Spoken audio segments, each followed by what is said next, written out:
upang magpalipas ng gabi. Tumingin si Lolo Carpio nang makahulugan kay Marco. Napasimangot ang binata na tila ba nainis. Alam niya na meron siyang trabaho mamaya. Pagsapit ng gabi, binantayan nila ang mag-ina. Nasa loob ng kwarto ang tatlo kasama si Lolo Carpio.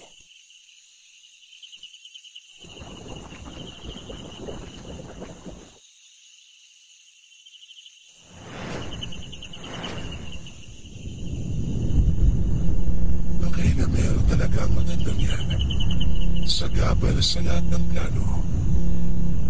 Balita ko, malakas daw si Lolo Carpio. Matanda na yan. Kayang-kaya natin siya. Halika na, magtulungan natin. Hindi tayo sigurado kung siya lang mag-isa ang nakatira sa tahanan. Baka meron siyang kasama. Sa pagkakaalam ko, dalawa silang nakatira dyan eh. Kasama yung apo niya. Marco ang pangalan. Mga ulupong.